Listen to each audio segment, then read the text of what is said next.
وعلى آلك وأصحابك یا حبیب اللہ۔ حمد و صلوات کے بعد سامعین کرام، آج رمضان المبارک کا آخری جمعۃ المبارک ہے، اور یہ کنفرم بات ہے کہ اس کے بعد جمعۃ المبارک جو ہوگا وہ آئندہ جو جمعۃ المبارک ہوگا وہ انشاءاللہ العزیز شوال المکرم میں ہوگا۔ اس مرتبہ رمضان المبارک میں اللہ تعالیٰ نے ہمیں 4 جمعے نصیب فرمائے، اور گزشتہ سال رمضان المبارک میں اللہ پاک نے ہمیں 5 جمعۃ المبارک نصیب فرمائے تھے۔ انشاءاللہ العزیز زندگی رہی، نہ جانے کون زندہ رہے، کون دنیا سے چلا جائے، آئندہ رمضان المبارک میں کتنے جمعے میسر آتے ہیں یا نہیں آتے، یہ اللہ پاک کے پاس علم ہے۔ آج میں نے سورۃ الفتح کی 2 آیتیں آپ کے سامنے تلاوت کی ہیں، اور ان 2 آیتوں کے اندر پورے رمضان المبارک کا جو ہمارا درسوں کا سلسلہ رہا، الحمدللہ درس بخاری شریف کا اور درس مسلم شریف کا، اس کا اس کے اندر نچوڑ ہے۔ اور جو آپ نے قرآن پاک تراویح کی نماز میں سنا، میرا تو یہ گمان ہے کہ آپ میں سے اکثر لوگوں نے قرآن کی تلاوت کرتے ہوئے قرآن کریم کے ترجمے پر بھی غور کیا ہوگا، اس کا بھی یہ نچوڑ ہے۔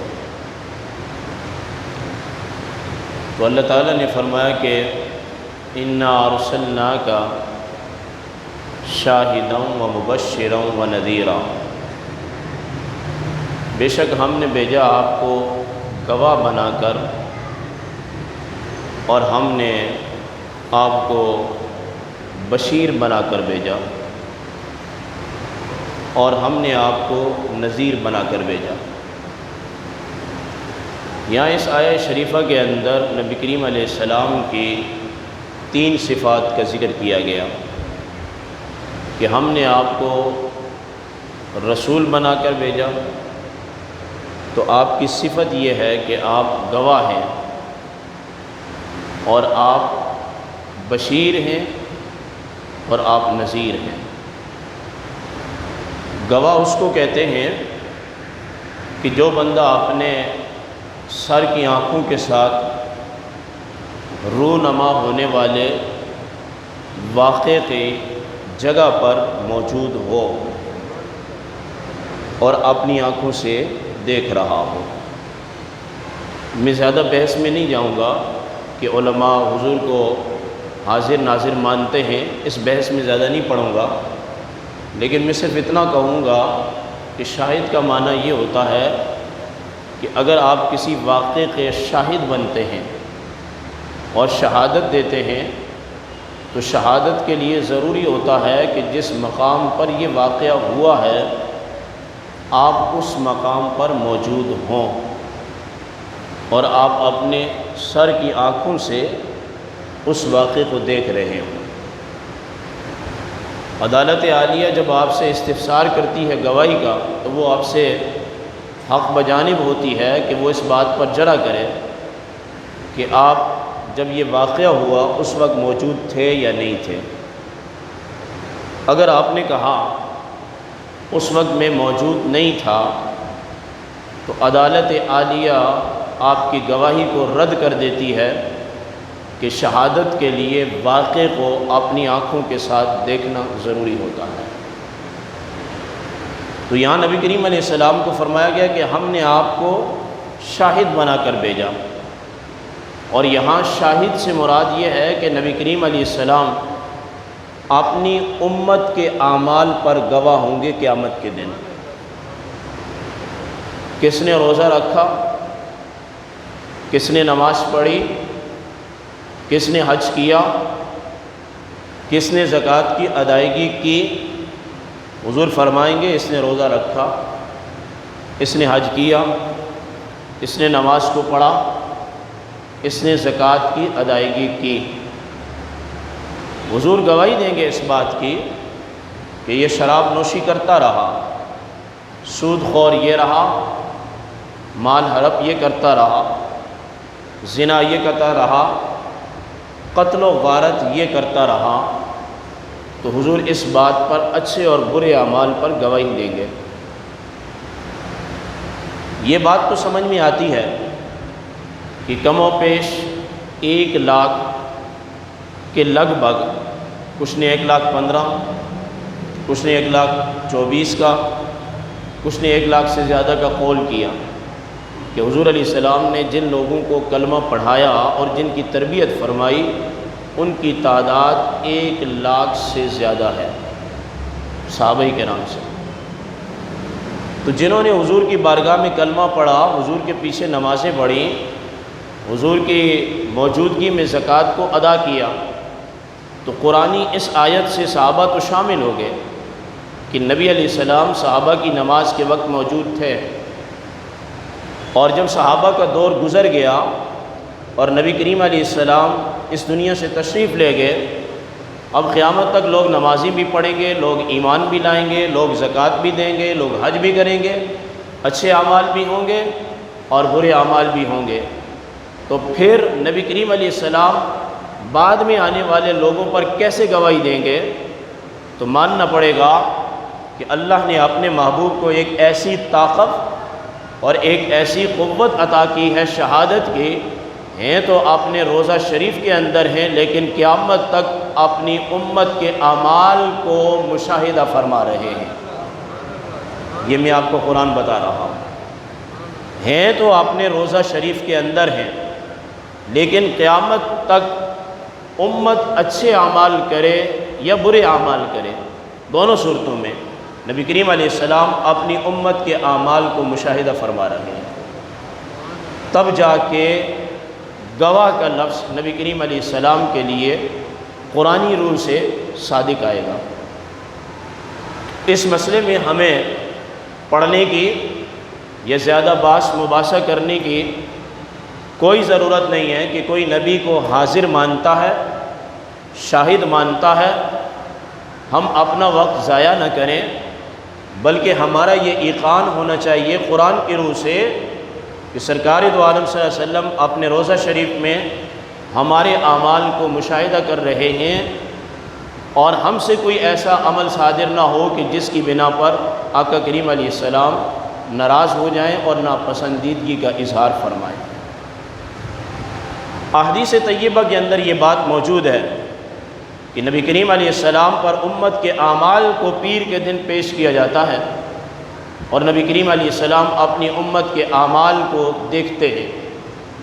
اسی بنیاد پر جس کے اچھے اعمال ہوں گے تو اللہ کی بارگاہ میں گواہی دیں گے کہ اس کے اچھے اعمال ہیں، اور جس کے برے اعمال ہوں گے تو رسول اللہ صلی اللہ علیہ وسلم قیامت کے دن اس بات کی گواہی دیں گے کہ اس شخص کے برے اعمال ہیں۔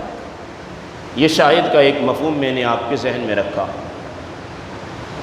آگے فرمایا کہ مبشر ہے میرا محبوب۔ یہ آپ اللہ کے نام اس طرف اور سرکار کے نام اس طرف کبھی آپ ان پر توجہ کریں تو یہاں شاہد کا اور مبشر کا اور نذیر کا لفظ آپ کو ان لکھے ہوئے چسپاں شدہ ناموں کے اندر ملے گا۔ مبشر کہتے ہیں خوشخبری دینے والے کو، تو نبی کریم علیہ السلام خوشخبری دینے والے ہیں۔ کس بات کی؟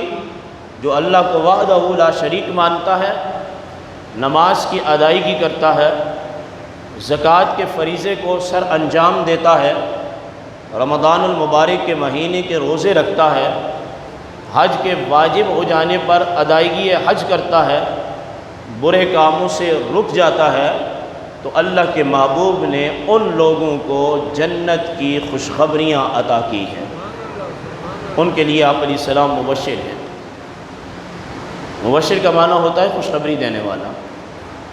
یہی وجہ ہے کہ آپ قرآن پڑھتے ہیں، آپ نے پورا قرآن سنا اور ترجمے پہ آپ نے غور کیا ہوگا یقیناً۔ رمضان المبارک کے اندر کچھ تو آپ نے ترجمہ پڑھا ہوگا کہ جگہ جگہ آپ پڑھتے رہے، وہ شخص جو ایمان لایا اور اعمال صالحہ کیا تو اللہ اس کو جنت میں داخل کرے گا، باغات میں داخل کرے گا۔ ایسے باغات ہوں گے کہ جن کے نیچے نہریں بہہ رہی ہوں گی۔ اور آج آپ پڑھیں گے اور سماعت کریں گے 29واں پارہ۔ اگر آپ سرسری نظر سے 29ویں پارے کے ترجمے پر غور کریں تو جنتی نعمتوں کا ذکر اس کے اندر کھول کھول کے بیان کیا گیا ہے۔ تو نبی کریم علیہ السلام جنت کی اور اللہ کے دیدار کی خوشخبری دینے والے ہیں۔ اس میں جو تیسری صفت ہے وہ ہے نذیرہ۔ جو لوگ اللہ کو نہیں مانتے، رسول اللہ صلی اللہ علیہ وسلم کی نبوت کا انکار کرتے ہیں، حضور کو نبی نہیں مانتے، اللہ کو وحدہ لا شریک نہیں مانتے، آخرت کے دن پر ایمان نہیں رکھتے، اچھی اور بری تقدیر پر ایمان نہیں رکھتے، سابقہ انبیاء اور کتب پر ایمان نہیں رکھتے، اور سرکار کی شریعت مطہرہ پر عمل پیرا نہیں ہوتے، قیامت کے دن ان کے لیے عذاب نار ہے، اور دنیا میں حضور ان کے لیے نذیرہ ہیں، ڈر سنانے والے ہیں۔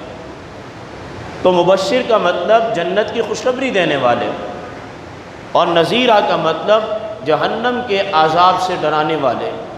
نبی کی یہ دو ہی صفتیں ہوتی ہیں، نبی یا تو انعام کی خوشخبریاں دیتا ہے یا پھر عذاب الہی سے ڈراتا ہے، اور یہ بات قوم پر چھوڑ دی جاتی ہے کہ وہ اللہ اور اس کے رسول کے احکامات پر عمل پیرا ہونے کے بعد جنت لینا چاہتے ہیں، یا یکسر مسترد کرنے کے بعد عذاب نار کے مستحق ہونا چاہتے ہیں۔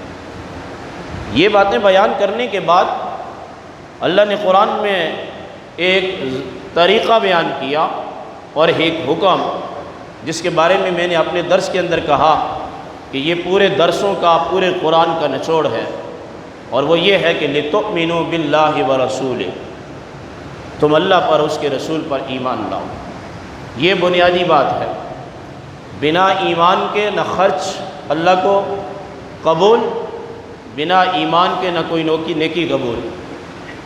ہم سے کافر لوگ تعاون زیادہ کرتے ہیں، اپنا پیسہ فلاحی کاموں میں زیادہ خرچ کرتے ہیں۔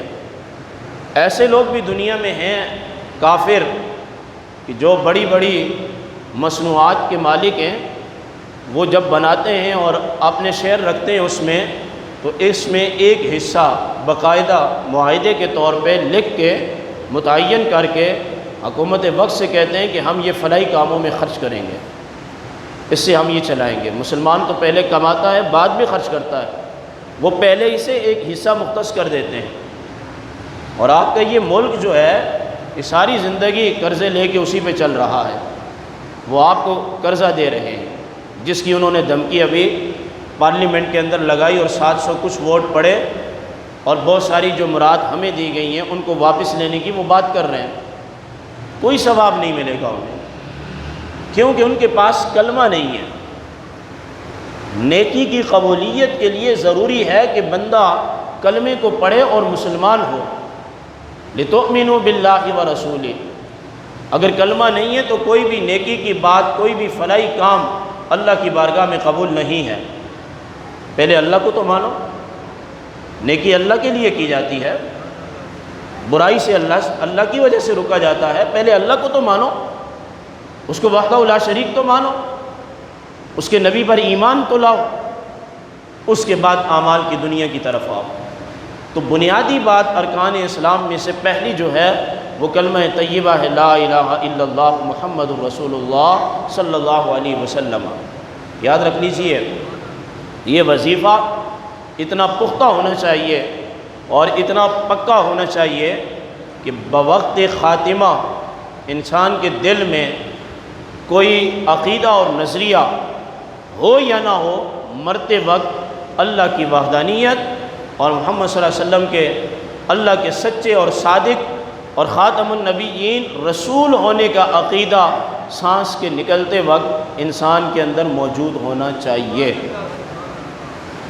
اگر کلمہ نہیں ہے تو کچھ بھی نہیں ہے، سارا معیار انسان کے خاتمے کا وہ اس کلمے پر ہے۔ تو فرمایا لِتُؤْمِنُوا بِاللَّهِ وَرَسُولِهِ، اللہ پر ایمان لاؤ اور اللہ کے رسول پر ایمان لاؤ تم، وَتُعَزِّرُوهُ وَتُوَقِّرُوهُ۔ اب دو جملے استعمال ہوئے، تم رسول کی تعظیم بھی کرو اور تم رسول کی توقیر بھی کرو۔ قرآن کریم نے یہ کہا کہ جو تمہارے لیے شاہد بن کے آیا ہے، جو تمہارے لیے مبشر ہے، قرآن نے کہا جو تمہارے لیے نذیر ہے، لِتُؤْمِنُوا بِاللَّهِ وَرَسُولِهِ وَتُعَزِّرُوهُ وَتُوَقِّرُوهُ، تم اپنے شاہد کی عزت کرو، ان کی تعظیم کرو، ان کی توقیر کرو۔ دو مرتبہ اس آیت کے اندر ایمان کے بعد نبی پاک صلی اللہ علیہ وسلم کی عزت کی بات کی گئی۔ غالباً سورہ فتح آیت نمبر 9 ہے، اور آپ کو میں یہ دعوت فکر دے رہا ہوں کہ آپ کے گھر میں جو بھی ترجمے والا قرآن مجید اور اس پر کچھ تفاسیر جو سائڈوں پر حاشیے کے طور پر معلق کر دی جاتی ہیں، لکھی ہوتی ہیں، آپ اس کو جا کے ذرا پڑھیں کہ لِتُؤْمِنُوا بِاللَّهِ وَرَسُولِهِ وَتُعَزِّرُوهُ وَتُوَقِّرُوهُ۔ ایمان کے بعد جو بنیادی مسئلہ ہے وہ یہ ہے کہ انسان اپنے نبی کی تعظیم کرے اور اپنے نبی کی عزت کرے، اپنے نبی کا ادب کرے، اپنے نبی کا احترام کرے۔ اگر نبی کی عزت نہیں، نبی کا احترام نہیں، تو کلمے کا کوئی پاس نہیں، کلمے کی روح پر عمل نہیں ہوا۔ کیونکہ جو کلمہ دیا گیا ہے وہ کس وجہ سے دیا گیا ہے؟ وہ نبی کی زبان سے دیا گیا ہے۔ آج اور گزشتہ کل 2-3 دن سے اسی پر درس بخاری میں بات ہوئی کہ ہمیں تو کلمہ بھی حضور نے لا کے دیا ہے۔ تو جب تک اپنے محسن عظیم کی، جس نے ہمیں شرک سے بچایا، تعظیم نہیں ہوگی، تکریم نہیں ہوگی، اس وقت تک ہمارا کامل ایمان نہیں ہو سکتا۔ تو ایمان لانے کے بعد بنیادی بات یہ ہے کہ آپ اپنے من کو دیکھیں، میں اپنے من کو دیکھوں کہ ہمارے دل کے اندر، ہمارے دماغ میں اور ہماری نیتوں میں اور ہمارے ارادوں کے اندر اللہ کے محبوب کے متعلق کیا خیالات چل رہے ہیں اور کیا سوچ چل رہی ہے اور کیا نظریہ ہے ہمارا آمینہ کے لال کے متعلق۔ کیونکہ ایمان کے بعد 2 مرتبہ اس مقام میں نبی کریم علیہ السلام کی تعظیم اور توقیر کی بات کی گئی۔ فرمایا جب تم اس بات کو سمجھ گے کہ نبی تمہارے اعمال پر شاہد ہے، نبی تمہارے لیے مبشر ہے اور نبی تمہارے لیے نذیر ہے، اور تمہیں اللہ نے ایمان کی دولت سے مالا مال کر دیا اور تم اللہ اور اس کے رسول پر ایمان رکھتے ہو، پھر ایمان کی جتنی شاخیں ہیں، آخرت پہ ایمان رکھنا، سابقہ انبیاء پہ ایمان رکھنا، سابقہ کتب پر، اچھی اور بری تقدیر پر ایمان رکھنا، جب تم مومن بن جاؤ اور تم تعظیم رسول کرنے والے بن جاؤ، رسول اللہ صلی اللہ علیہ وسلم کے مؤدب بن جاؤ اور ان کا مقام اور مرتبہ تمہارے دلوں کے اندر ہو، تو فرمایا لِتُؤْمِنُوا بِاللَّهِ وَرَسُولِهِ وَتُعَزِّرُوهُ وَتُوَقِّرُوهُ وَتُسَبِّحُوهُ بُكْرَةً وَأَصِيلًا۔ پہلے ایمان ہے اور ایمان کے بعد تعظیم مصطفیٰ ہے اور توقیر مجتبیٰ علیہ السلام ہے۔ فرمایا جب ایمان کر لو اور ایمان کے بعد ادب رسول تمہارے سینوں میں ہو، وَتُسَبِّحُوهُ بُكْرَةً وَأَصِيلًا، پھر صبح و شام کی نمازوں کو قائم کرو۔ تو یہاں تعظیم رسول کے بعد نماز کا ذکر کیا گیا، پہلے ہی نماز کا ذکر نہیں ہے۔ ارے بھائی یہ تو عام سی بات ہے کہ میں آپ کا امام ہوں، بلا تشبیہ بلا تمثیل، آپ میں سے کوئی بندہ میرے متعلق بغض رکھتا ہے اور وہ بات مجھ میں موجود نہیں ہوتی تو آپ کی نماز نہیں ہوگی۔ اگر کوئی بندہ بحیثیت امام میری عزت اور تکریم نہیں کرتا تو اس کی نماز تو میرے پیچھے نہیں ہوگی۔ تو عام امام چاہے وہ کسی بھی مسلک کا ہو، چاہے وہ حنابلہ میں سے ہو، شوافع میں سے ہو، مالکیہ میں سے ہو، حنابلہ میں سے ہو، کوئی امام ہو، آپ اس کے پیچھے نماز پڑھیں اور اس کے بارے میں آپ کے نظریات درست نہیں ہیں اور امام کے اندر وہ نقائص نہیں پائے جاتے تو آپ کی نماز نہیں ہوگی۔ ارے ایک مسجد کا امام جس کے پیچھے تعظیم نہ کریں، عزت نہ کریں، عقائد درست نہ ہو تو اس کی 4 رکعت 3 رکعت نہیں ہوتی، اس کی 2 رکعت نہیں ہوتی۔ اور جس بندے کا ایمان اللہ کے رسول کے متعلق درست نہ ہو اس کا کلمہ کیسے قبول ہو جائے گا؟ کیا کبھی سوچا یہ آپ نے؟ کیسے اس کا کلمہ قبول ہوگا؟ کبھی نہیں ہو سکتا۔ جب تک اللہ کے رسول کے بارے میں نظریات درست نہیں ہیں اس وقت تک تمہارا اور میرا کلمہ درست نہیں ہو سکتا۔ اللہ کو اپنی جانب آنا درکار ہے لیکن وہ محمد کے دروازے سے آنا درکار ہے۔ اس لیے فرمایا لِتُؤْمِنُوا بِاللَّهِ وَرَسُولِهِ، ہاں ایمان لاؤ تم اللہ پر، اس کے رسول پر، وَتُعَزِّرُوهُ وَتُوَقِّرُوهُ، اور تم اس کی عزت کرو، تعظیم کرو، وَتُسَبِّحُوهُ بُكْرَةً وَأَصِيلًا، اور صبح اور شام نمازیں پڑھو۔ اس بات کو اگر میں مزید پھیلاؤں تو میں نے اپنے درس مسلم کے اندر یہ بات آپ کو بتائی۔ مسلم اور بخاری شریف کی متفق علیہ روایت ہے۔ سرکار دو عالم صلی اللہ علیہ وسلم نے ارشاد فرمایا کوئی بندہ کسی امام کے پیچھے نماز پڑھے اور امام کے فعل سے پہل کرے، یعنی سجدے میں امام سے پہلے چلا جائے اور رکوع میں امام سے پہلے چلا جائے، یا پھر سجدے اور رکوع سے امام سے پہلے اٹھے، تو فرمایا مجھے ڈر ہے کہ اس کے سر کو گدھے جیسا بنا دیا جائے گا۔ اور اس بات کا میں نے ذکر کیا کہ ایک محدث اپنے سر پر کپڑا ڈال کے لوگوں کو حدیث پڑھاتے تھے، تو شاگردوں نے کہا آپ چہرہ کیوں نہیں دکھاتے ہیں؟ تو انہوں نے فرمایا کہ میرا چہرہ تمہارے دکھانے کے قابل نہیں ہے، کہ جب میں نے یہ حدیث سنی جو آپ نے امام کی نماز کی حالت میں مخالفت کرتا ہے، مجھے ڈر ہے کہیں اس کا سر گدھے جیسا نہ بن جائے، تو میں نے کہا یہ نہیں ہو سکتا، اور امام کے سجدے میں جانے سے پہلے حدیث کی توہین کرتے ہوئے میں سجدے میں چلا گیا تو اللہ نے میری شکل کو بگاڑ دیا۔ ارے ایک وہ امام جو حضور کا کلمہ پڑھتا ہے، حدیث کی توہین کرتے ہوئے اگر بندہ سجدے میں چلا جائے تو اس کی شکل گدھے جیسی بن جاتی ہے، اور جو نبی کی تعظیم اور توقیر نہ کرے اس پر عذاب الہی اور پھٹکار الہی اور ذلت اور مسکینیت کتنی نازل ہوگی۔ آپ قرآن کو پڑھو، یہ کرم ہے حضور کا۔ پہلی قومیں اپنے نبیوں کی گستاخی کرتی تھیں، عزت نہیں کرتی تھی، آپ نے نماز تراویح میں قرآن کو سماعت کیا کہ کوئی خنزیر بن گیا، کوئی بندر بن گیا، اور حدیث مجھ سے سماعت کی کہ کسی کی شکل چوہے جیسی ہو گئی۔ یہ تو کرم ہے مصطفیٰ کا، اتنے گناہ کر رہے ہیں لیکن اب تک ہماری شکلیں نہیں بگڑی ہیں۔ کیوں نہیں پڑھتے تم قرآن کو؟ قرآن کو ترجمے کے ساتھ کیوں نہیں پڑھتے؟ تم اس بات کو سورہ بقرہ میں کیوں نہیں پڑھتے کہ حضرت موسیٰ علیہ السلام کی قوم خنزیر اور بندر بنی ہے تو کیوں بنی ہے؟ مسلم کی وہ حدیث جو میں نے اپنے عصر کے درس کے اندر کہی کہ ان میں سے ایک گروہ ایسا تھا کہ جس نے اللہ کی نافرمانی کی تو اللہ نے اس کی شکل کو چوہے جیسی شکل بنا دیا، اور یہ حدیث میں نے پھر آپ کو سنائی۔ یہی وجہ ہے کہ چوہے کے آگے اگر اونٹنی کے دودھ کو رکھا جائے تو وہ پیتا نہیں ہے، کیونکہ بنی اسرائیل پر اونٹنی کا دودھ جو ہے یہ حرام تھا۔ تو جب تک میرے بھائی دل کے اندر تعظیم رسول نہیں ہوگا، نبی کریم کا ادب و احترام نہیں ہوگا، یہ یاد رکھ لیجئے، نہ کلمہ قبول ہے، نہ نماز قبول ہے، نہ زکوٰۃ قبول ہے، نہ تبلیغ قبول ہے، نہ اسلام قبول ہے، نہ قرآن قبول ہے۔ ہاں اگر دل کے اندر تعظیم مصطفیٰ صدیق اکبر کی طرح ہے تو پھر تیرا تھوڑا سا عمل بھی اللہ کے ہاں مقبول ہو جائے گا۔ مجھے یاد ہے اچھے طریقے سے، آپ کو یاد ہو یا نہ ہو، اور یہ میں ریکارڈنگ بھی اس لیے کرتا ہوں، اس سے کچھ لکھتا بھی ہوں، اس کو محفوظ کرتا ہوں۔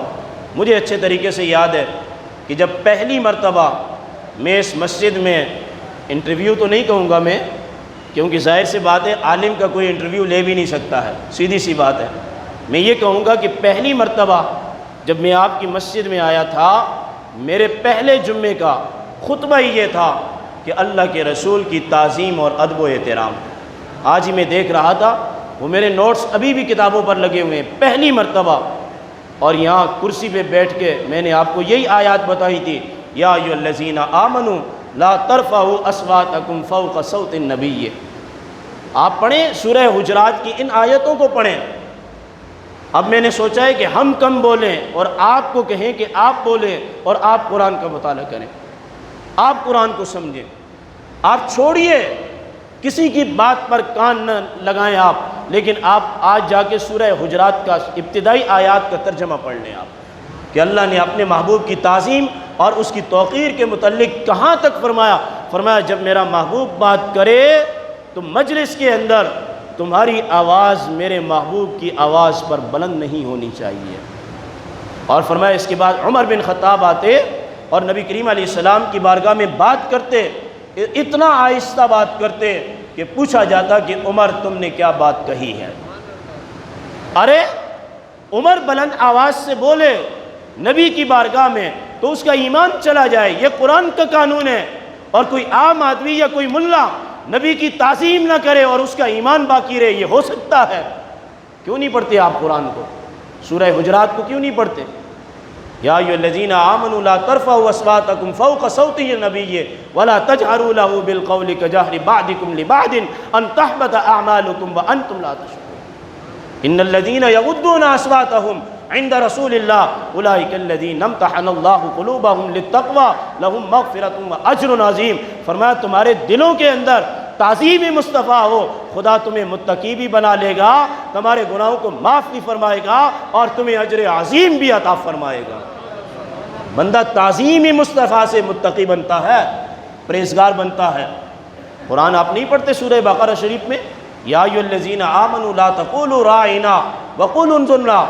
فرمایا صحابہ تو اتنی بات کرتے تھے، راعنا یا رسول اللہ رعایت کیجئے، بات کو دوبارہ دہرائیے۔ تو پھر اس وقت کے منافقین کہتے تھے یہ اپنے نبی کو معاذ اللہ چروایا بولتے ہیں، معاذ اللہ ان کی عبرانی زبان میں اس لفظ کا معنی غلط بن جاتا ہے۔ اللہ نے فوراً جبریل امین کو قرآن دے کے اتارا، فرمایا بات میرے صحابہ صحیح کرتے ہیں، میرے نبی کے صحابہ، لیکن ان کی زبان میں اس لفظ کا معنی چینج ہو رہا ہے۔ میں تو یہ بھی نہیں چاہتا محبوب سے جس انداز میں بات کی جائے اس لفظ کا معنی کسی اور زبان میں چینج ہو جائے۔ صحابہ سے کہیے رائنا نہ کہیں بلکہ انظرنا کہیں، اے اللہ کے نبی نظر کرم فرمائیے۔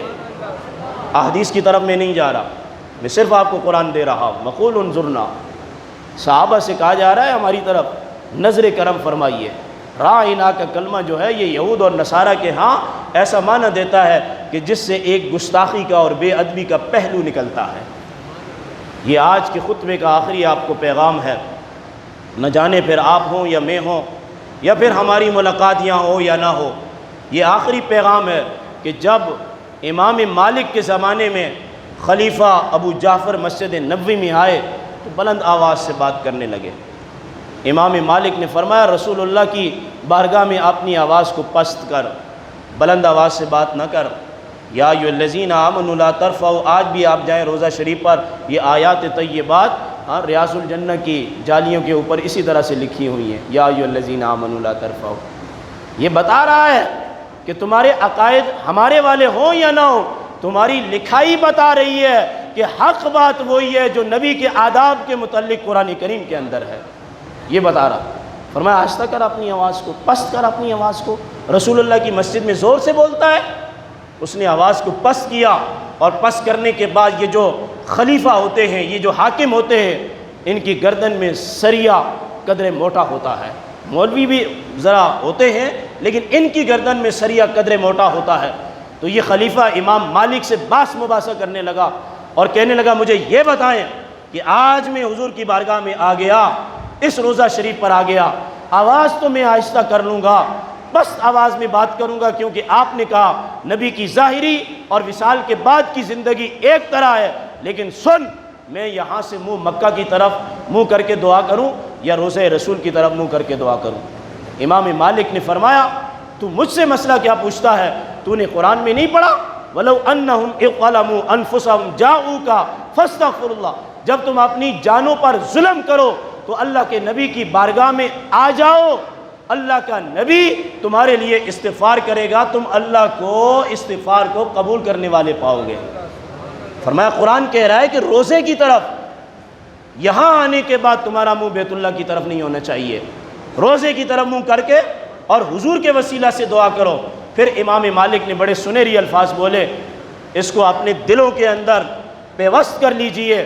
امام مالک کیا کہنے لگے، تو اس ذات سے اپنے منہ کو کیوں موڑتا ہے جو تیرے لیے بھی وسیلہ ہیں اور تیرے باپ آدم کے لیے بھی وسیلہ ہیں۔ کیا فرمایا امام مالک نے، تو اپنے منہ کو ان کے روزہ شریف سے کیوں موڑتا ہے جو تیرے لیے بھی وسیلہ ہیں اور تیرے باپ آدم کے لیے بھی وسیلہ ہیں۔ فرمایا جب آدم کی توبہ قبول نہیں ہو رہی تھی، جب تک محمد کے نام کا وسیلہ نہیں دیا، اللہ نے توبہ قبول نہیں کی۔ تیرے باپ آدم کی توبہ بنا محمد کے وسیلے کی قبول نہیں، تیری دعا کیسے بنا محمد کے وسیلے کی قبول ہو جائے گی؟ وآخر دعوانا الحمدللہ رب العالمین۔